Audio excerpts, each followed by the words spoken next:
Good morning. Today we look at Deuteronomy 26 and 27, and today is both my Bible reading schedules show 26 and 27, and the one of them started on 25. So as of today, both of them are going to be together for me. So that'll hopefully stay that way. In chapter 26, Moses is giving kind of the final instructions of this, kind of his first speech, or this speech anyway. And I think this was the second kind of the speech that he has with the Israelites. And so it's concluding the conclusion of the liturgical practices and review of the commands and different things that God has given. And it starts, when you have come into the land that the Lord your God is giving you, and you possess it and settle in it, you shall take some of the first fruit, of the ground. And so it talks about the liturgy of the presentation of the first fruits. And then it says something about, like the first fruits is, every third year. And so I didn't quite understand that. But anyway, it's, during the Feast of Weeks, when they're giving thanks to God for the land and for the harvest and for everything they have, it's just that reminder to bring the tithe of the first fruits that way. And then verse 5 starts with those words, a wandering Aramaean was my ancestor. And, it's one of those phrases that I know I've heard off and on, and different pastors will refer to it sometimes and stuff as, a wandering Aramaean, or I know a person that had, a wandering Aramaean is my boss, or, a carpenter is my boss, referring to Jesus. And so it's, in ancestors and different things that way. But, it's a reminder, excuse me, to the Israelites. So this wandering Aramaean was, first of all, Joseph was sold into slavery, and then Jacob and brought his family during that famine, as you remember, and then the 40 years now of wandering in the wilderness comes with this. A wandering Aramaean was my ancestor, and he was just a few people, but he became great while he was in this land of Egypt, and even during this time of the 40 years of wandering, the number of the Israelites continued to grow because of God's blessing. And so it's, they became a great nation, mighty and prosperous. And then a reminder, when the Egyptians treated us harshly, God interceded. So again, it's, the reminder to the Israelites of God's faithfulness, of God's leading them and guiding them and showing everything to them. And then in verses 12 through 15, again, it's that very much the kind of the liturgy for the tithe of the offerings during the sacred offering of the 12th year, or the third year. And, it's when you have finished paying the tithe, then you may say, I have removed the sacred, portion. So it's, when they give the tithe to God, they have fulfilled that obligation, every third year. And it isn't, just a one-time deal and you're done, but it's, I have neither transgressed nor forgotten your commandments. I have not, and so it's that reminder to follow God, to follow his commandments. And so there, the Passover festival was to remember that God led them out of Egypt, out of captivity. The feast of, this festival of the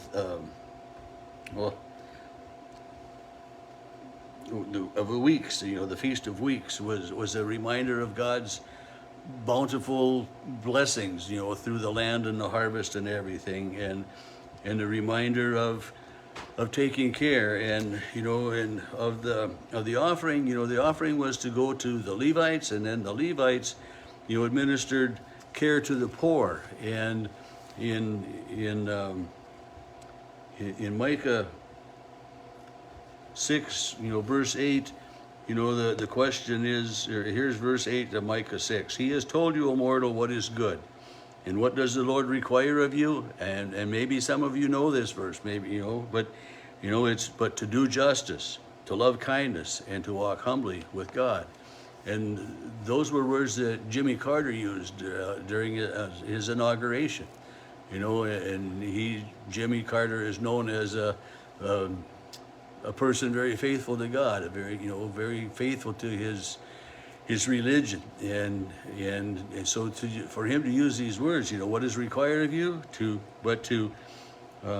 do justice, to love kindness, and to walk humbly with your God. And this was what God wanted for the Israelites, you know, to watch out for each other, to treat each other fairly, and what more do we want? I mean, these are the same things that we want: to be treated fairly, to be respected for who we are, and if we can do those things, you know, those three things basically, you know, to be humble, you know, to love justice, to have the right thing done. That's what justice is.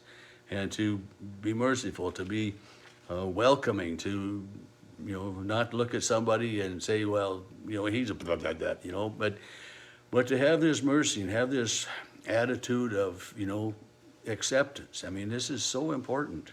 And then to walk humbly with God, and not to, you know, pat ourselves on the back. And that's one of the things that Jesus said too, you know, when you pray, go into your Father's house and pray silently so that your Father will hear you. Don't stand on the street corner and proudly proclaim it, you know, and so that's, you know, we aren't to say, boy, I gave so much to the church, or I did so much, or I did da. You know, don't brag ourselves up, but just what we do it for God, for others, and to be humble about it.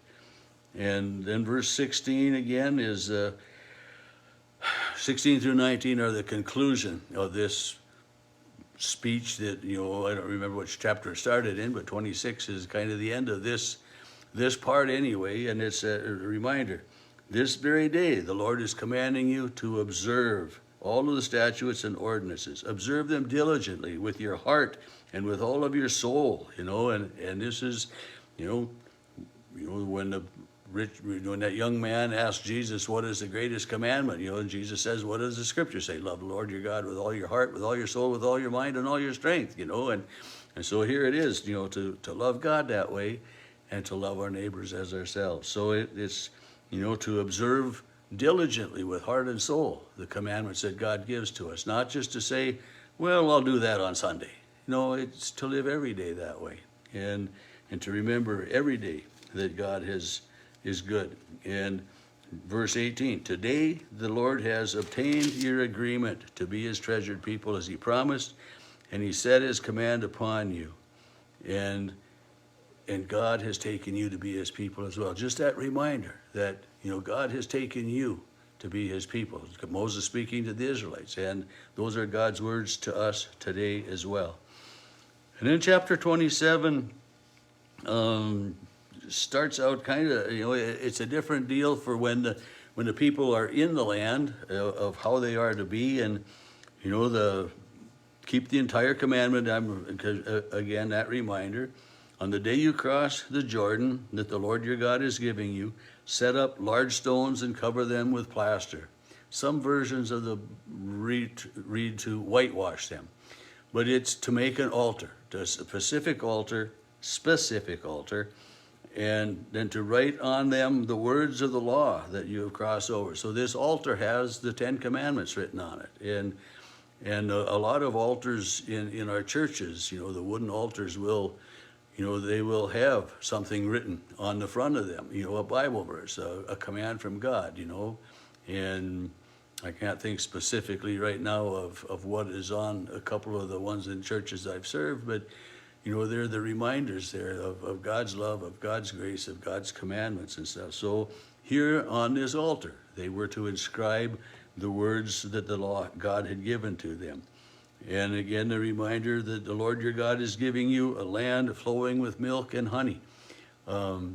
So much different than this captivity in Egypt, and so much different than the years of wandering in the wilderness when God was providing manna and quail and other things for the Israelites.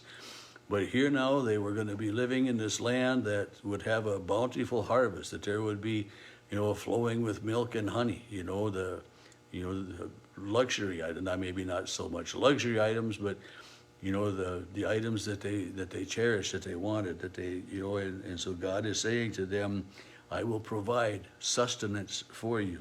and of great plenty. And so then, it goes on in these first verses of talking about the altar of unhewn stones and put together without metal tools. It was to be, stone stacked upon stone. And I've seen pictures of people balancing stones, and, they'll have a little stone and bigger stones, and they'll go to bigger. And, the act of balancing these stones, the Israelites didn't have to do that. They were setting them in together and things. And we've, seen bricks with mortar, and we've seen those things like that. But God is saying to build an altar for me. And then starting in verse 9, Moses and the Levitical priests spoke, and, this day you'll become the people of God. Obey the Lord, obey the commandments.